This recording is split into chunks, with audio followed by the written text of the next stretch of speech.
باواز بلند صلوات صلی اللہ محمد وآل محمد۔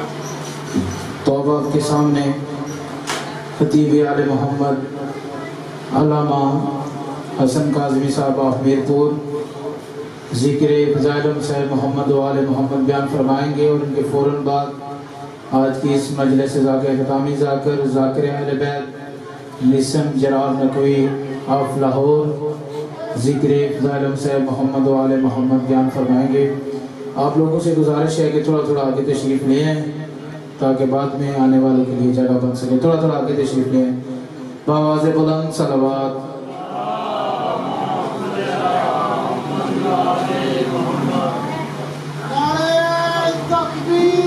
اللہ اکبر۔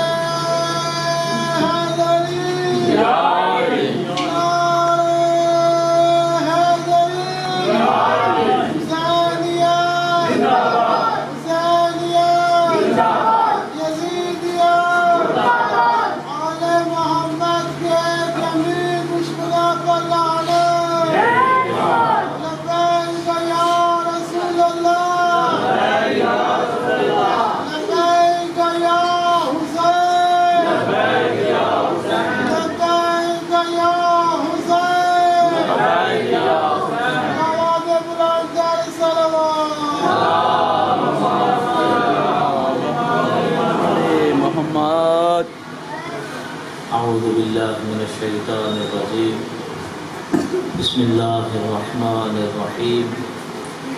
الحمد للہ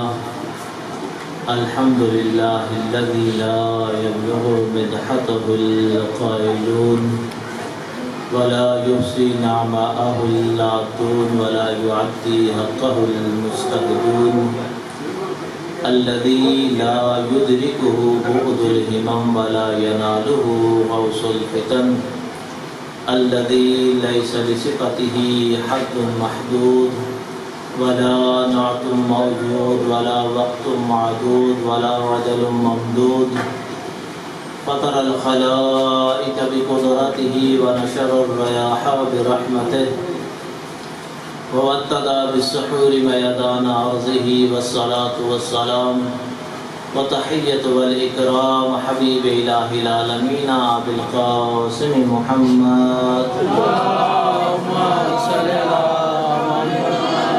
محمد وعلى آله الطيبين الطاهرين المعصومين۔ قال الله الحكيم في كتابه المجيد، بسم الله الرحمن الرحيم، وَلْتَكُمْ مِنْكُمْ أُمَّةٌ يَدْعُونَ إِلَى الْخَيْرِ وَيَأْمُرُونَ بِالْمَعْرُوفِ وَيَنْهَوْنَ عَنِ الْمُنكَرِ وَأُولَئِكَ هُمُ الْمُفْلِحُونَ۔ صلوات۔ اللهم صل على محمد وآل محمد۔ وقال رسول الله صلى الله عليه وآله وسلم، لو اجتمع الناس على حب علي بن ابي طالب لما خلق الله الناس۔ صلوات پڑھیں۔ اللهم صل على محمد وآل محمد۔ پر دیگر بھی باواز بلند صلوات۔ اللهم صل على محمد وآل محمد۔ آغاز مجلس میں آپ کو سے یہ خواہش کروں گا، اپنے اپنے مرحومین کے لیے، شہداء ملت جعفریہ کے لیے، شہداء غزہ کے لیے، جناب خیرات حسین صاحب کے لیے، رضوان وعدہ کے باقی جملہ مرحومین کی بلندی درجات کے لیے ایک دفعہ سورہ فاتحہ، 3 دفعہ سورہ اخلاص کی تلاوت فرمائیں۔ بسم اللہ۔ الحمدللہ رب العالمین، مالک یوم الدین، ایاک نعبد و ایاک نستعین۔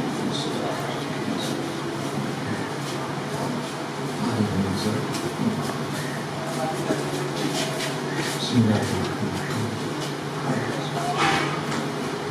بسم اللہ بسم اللہ۔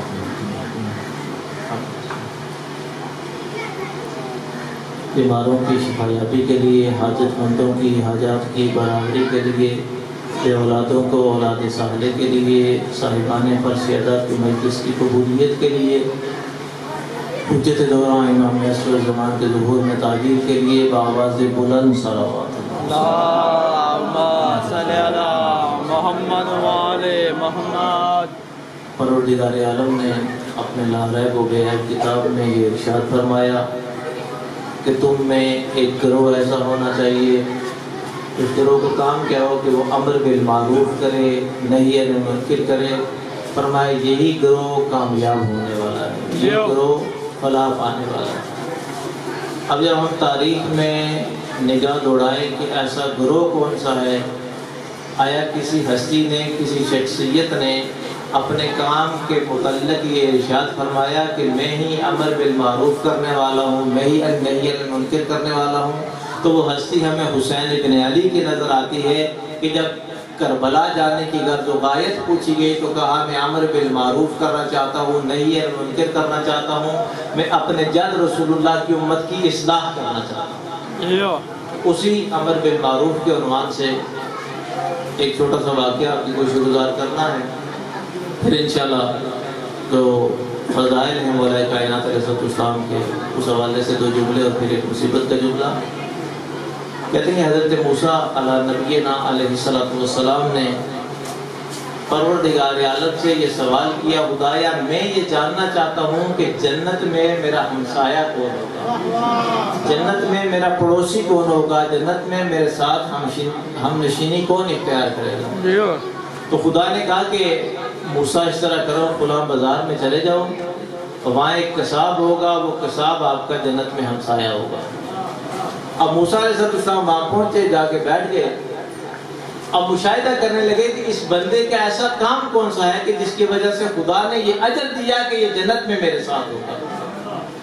وہ ہم جس طریقے سے قصاب گوشت بناتے ہیں، تولتے ہیں، لوگوں دیتے ہیں، سارے معاملات وہی رہے۔ اب جو دکان بند کر کے گھر جانے لگا تو موسیٰ علیہ السلام کہتے ہیں کہ میں تمہارا مہمان بننا چاہتا ہوں۔ اس نے کہا بسم اللہ، اپنا تعارف نہیں کروایا کہ میں خدا کا نبی موسیٰ علیہ السلام ہوں، کہا کہ تمہارا مہمان بننا چاہتا ہوں۔ اب چلے گئے، گھر پہنچے، اس نے ان کی عزت و تکریم کی، مہمان سمجھ کے بٹھایا اچھی جگہ پہ، جو تواضع کر سکتا تھا وہ کی۔ اب جو تواضع کر چکا، کچھ وقفے کے بعد اس نے اپنے چھت کے ساتھ لگی ہوئی ایک ٹوکری سے رسی کو ڈھیلا کیا، وہ ٹوکری نیچے آئی، جب کپڑے کو اٹھایا تو اس کے اندر اس کی ماں تھی، اس قصاب کی ماں تھی۔ قصاب نے کچھ کھانا لیا، شریف ٹائپ شوربہ ٹائپ کچھ کھانا تھا، وہ اپنی ماں کو کھلایا، کھلانے کے بعد پھر وہ رسی کھینچی اور ان کی ٹوکری کو اوپر چھت کے ساتھ لگا دیا۔ پھر جناب موسیٰ علیہ السلام کی جو خدمت کر سکتا تھا وہ کی۔ صبح جب یہ دونوں بزرگوار چلے نا دکان کی طرف، تو موسیٰ علیہ السلام کہتے ہیں کہ یہ خاتون کون ہے اور یہ تم اس طرح کا رویہ اور یہ معاملات کیوں کرتے ہو؟ تو کہتے ہیں کہ یہ خاتون میری ماں ہے، میں یہ چاہتا ہوں کہ ان کی عمر اتنی ہو چکی ہے کہ یہ ہل نہیں سکتی، ہل جل نہیں سکتی ہیں، کوئی درندہ انہیں گھر میں آ کے، کیونکہ نہ میری بیوی ہے، نہ بچے ہیں، نہ کوئی عزیز ہے انہیں دیکھنے کے لیے، تو میں یہ چاہتا ہوں کہ انہیں نقصان نہ پہنچائے، تو جب میں واپس آتا ہوں تو وہ جھولا ان کا وہ ٹوکری میں چھت کے ساتھ لگا دیتا ہوں۔ واپس آتا ہوں تو آ کے ان کے کھانے کا بندوبست کرتا ہوں، انہیں کھانا کھلاتا ہوں اور ان کے جو معاملات ہوتے ہیں وہ انجام دیتا ہوں۔ پریشان تو نہیں ہو رہے؟ کیونکہ یہ میری والدہ ہیں، میں ان کے ساتھ یہ کام کرتا ہوں۔ تو موسیٰ علیہ السلام کہتے ہیں کہ یہ بتا کہ جب تو اپنی یہ والدہ کو کھانا کھلا رہا تھا، تمہاری والدہ بار بار آسمان کی طرف دیکھ کے کیا کہہ رہی تھی؟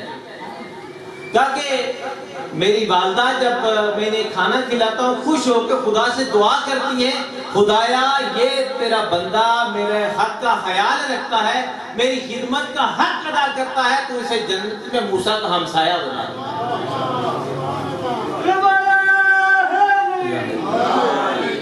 کیا کر اسے میرے بیٹے کو جناب موسیٰ علیہ نبینا علیہ السلام کی ہمسائیگی جنت میں عطا کر۔ تو موسیٰ علیہ السلام کہتے ہیں تجھے مبارک ہو، خدا نے تیری دعا قبول کر لی، میں ہی وہ موسیٰ ہوں جس کے متعلق تیری ماں دعا کرتی ہے کہ اس کی ہمسائیگی عطا کر۔ خدا نے مجھے تیرے پاس بھیجا تھا، میں نے خدا سے کہا تھا میں اس بندے کو دیکھنا چاہتا ہوں جو جنت میں میرے ساتھ ہوگا، تو تو جنت میں میرے ساتھ ہوگا، خدا نے مجھے تیرے تک بھیجا تھا، میں تجھے خوشخبری دیتا ہوں تیری ماں کی وجہ سے، تیری ماں کی دعاؤں کی وجہ سے۔ آج کی مجلس کی نیاز سمجھیں، تبرک سمجھیں، وہ یہ ہے، نیاز حسین یہ ہے کہ جس ماں نے آپ کے لیے دعا کرنی ہے کہ خدایا، اس ماں نے دعا کی تھی کہ خدایا اسے موسیٰ علیہ السلام کا جنت میں پڑوسی بنا دے، میری اور آپ کی ماں جس نے یہ دعا کرنی ہے خدایا میرے بچے کو حسین کا پڑوسی بنا دے، خدایا میرے بچے کو علی کا پڑوسی بنا دے، خدایا میرے بچے کو رسول اللہ صلی اللہ علیہ وسلم کا امتی اور ان کا ہمسائیگی عطا کر دے۔ ہم نے بھی اس ماں کی مودت کا، اس کی محبت کا، اس کی خدمت کا حق ادا کیا۔ جس کی ماں زندہ ہے، جس کا باپ زندہ ہے، یہ ہمارے پاس وقت ہے خدا کی طرف سے کہ ماں باپ کو راضی کریں، ان کی خدمت کر کے وہ جو دعا باقی لوگوں کی اثر نہیں کرتی نا، ماں کی دعا اتنا اثر کرتی ہے کہ اللہ کے نبی کی ہمسائیگی مل جاتی ہے۔ میری آپ کی والدہ اگر زندہ ہیں، جس دعاؤں کی فیکٹری کو گھر میں رکھ کے ہم نے دعا لینی تھی، ہم انہیں اولڈ ہوم میں چھوڑنا پسند کرتے ہیں، ہماری بیوی ناراض نہ ہو جائے۔ یہ پہلے یورپین ملکوں میں کلچر تھا، اب ہمارے پاکستان میں بھی آ گیا کہ جس نے آپ کو جناب سیدہ سلام اللہ علیہ کے قریب کرنا تھا، اہل بیت کے قریب کرنا تھا، آپ خود اسے اپنے آپ سے دور کر دیں۔ اب اس مرد خدا کا کوئی کام کرنے والا نہیں تھا، اس کی بیوی بچے عزیز و اقارب نہیں تھے، لیکن اپنی ذمہ داری سے کبھی عہدہ برا نہیں ہوا۔ جب بھی وقت ملتا ہے اپنے روزی روٹی کے معاملات کو دیکھنے کے بعد آگے اپنی ماں کی خدمت گزاری کرتا۔ آج ہمارے پاس وقت بھی ہو، ہمارے پاس پیسہ بھی ہو، ہمارے پاس ہر آسائش، ہر چیز موجود ہو، ہم اپنی والدہ سے پھر بھی دعائیں نہ لے سکیں، ہم اپنے والد کو راضی نہ کر سکیں۔ جس کا باپ راضی نہ ہو نا، خدا کبھی راضی نہیں ہوتا۔ بے شک آپ راضی ہوں یا ناراض ہوں، حقیقت یہی ہے کہ باپ راضی نہ ہو خدا راضی نہیں ہوتا، ماں راضی نہ ہو کسی صورت جنت نہیں جا سکتے۔ وہ جملہ بے شک آپ ساتھ اضافہ کر لیں کہ عام بندے کی ماں راضی نہ ہو تو بندہ جنت نہیں جا سکتا، اگر حسنین کی ماں راضی نہ ہو تو کوئی بھی جنت نہیں جا سکتا۔ لیکن حسنین کی ماں بھی راضی اسے وقت ہوگی جب آپ اپنی ماں کو راضی کریں۔ مجلسیں آپ کراتے رہیں، جلسے کراتے رہیں، 50-50 لاکھ روپیہ خرچ کر دیں نا، آپ اپنی ساری توانائیاں خرچ کر دیں، سارے معاملات انجام دے لیں، اپنے والدین کو راضی نہیں کریں گے تو آپ کی کسی چیز کی کوئی قبولیت نہیں ہے۔ کوئی بندہ ناراض ہو پھر بھی نہیں ہے، کوئی راضی ہو پھر بھی نہیں ہے۔ والدین کو راضی کریں گے تو آپ اگر تھوڑا بھی خرچہ کریں گے نا دینی کاموں پہ، نیک کاموں پہ، تو وہ آپ کو کئی گنا بڑھ جائے گا۔ اگر والدین راضی نہیں ہے تو جتنا خرچہ کر رہے ہیں اس کا بالکل 1 روپے جتنا بھی کوئی اجر کوئی ثواب نہیں۔ تو ہم خدا کی بارگاہ میں دعا یہ کریں گے کہ خدا ہم سب کو اپنے والدین کے ساتھ محبت اور شفقت کا رویہ رکھنے اور ان کی خدمت انجام دینے کی توفیق عطا فرمائے۔ آواز بلند درود پاک پڑھیے گا۔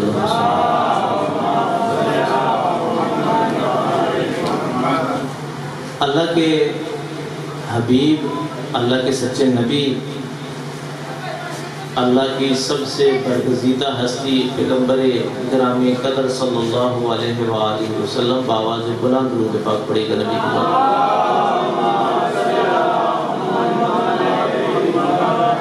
نبی آخر الزمان کا ایک لقب ہے حریص علیکم، تو جو فرمائیں گے تو انشاءاللہ لطف آئے گا۔ لقب ہے حریص علیکم، اس کا مطلب یہ ہے کہ نبی یہ چاہتے ہیں کہ دنیا میں، پوری دنیا میں کوئی بھی بندہ، کوئی فرد ایسا نہ رہے جو کلمہ پڑھ کے نجات حاصل نہ کرے۔ حریص ہیں، بعض کہتے ہیں اس بندے کو فلاں چیز کی حرص ہے، یہ چاہتا ہے کہ اسے وہ چیز کہیں نہ کہیں سے جس طرح بھی ملے وہ چیز اسے میسر آ جائے۔ تو نبی کس چیز کے متعلق حریص ہیں؟ کہا حریص علیکم، ان کے متعلق حرص یہ ہے کہ پوری دنیا کے لوگوں کو یہ دائرہ اسلام میں داخل کرنا چاہتے ہیں۔ میرے بھائی ذاکر اہل بیت تشریف لا چکے ہیں، ان کی آمد پہ بآواز بلند صلوات پڑھی۔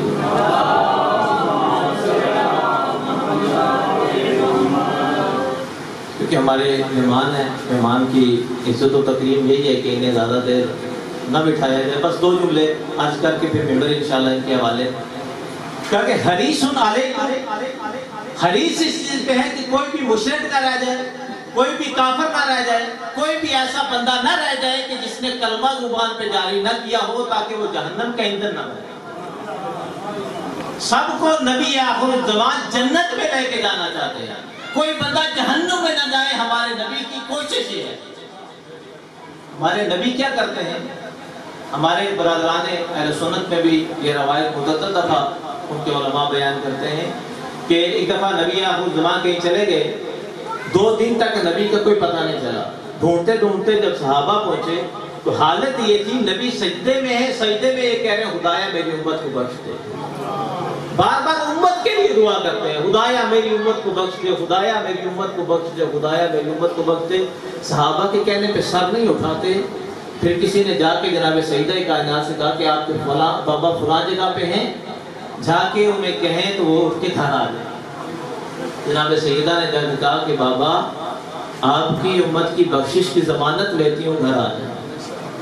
جناب سیدہ کی کہنے پہ پیغمبر گھر آ گئے۔ وہ جملہ یاد رکھیں کہ حریص علیکم۔ پھر یہ بھی جملہ آپ نے سنا ہوگا کہ میدان محشر میں جہاں نقشہ نقصی کا عالم ہوگا، وہاں پیغمبر کے کہیں گے کہ میری امت خدایا میری امت کو بخش دے۔ میرے اور آپ کے لیے سب کے لیے دعا کریں گے، خدایا میری امت کو بخش دے۔ حریص علیکم، ان کے ہر بندے کے لیے وہ حرص رکھتے ہیں کہ کوئی بندہ جہنم کا ایندھن نہ بنے۔ وہی پیغمبر کہ جو کسی بندے کو جہنم کا ایندھن بننے نہیں دیتے، ہر بندے کے لیے حریص ہے۔ قربان جاؤ اس نبی کے اوپر، وہ نبی کہتے ہیں اگر کسی مومن کے دل میں میرے بھائی علی کی محبت نہیں ہے، وہ چاہے یہودی مرے یا نصرانی مرے، وہ میرا امتی نہیں ہے۔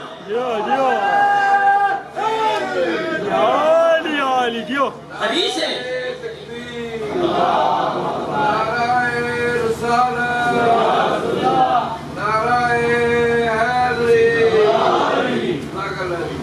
کہا کہ حریص ہیں، حریص ہونے کے باوجود، یہ کہنے کے باوجود کہ کوئی بندہ کوئی بشر جہنم میں نہ جائے، لیکن وہی نبی جب بات علی کی محبت پہ آئی تو کہا کہ جو علی سے بغض رکھے گا، علی کی محبت اس کے دل میں نہیں ہوگی، پھر میرا اس کے ساتھ کوئی تعلق نہیں ہے، بے شک میرا کلمہ پڑھتا رہے، وہ چاہے یہودی مرے یا نصرانی مرے، وہ میرا امتی نہیں ہوگا۔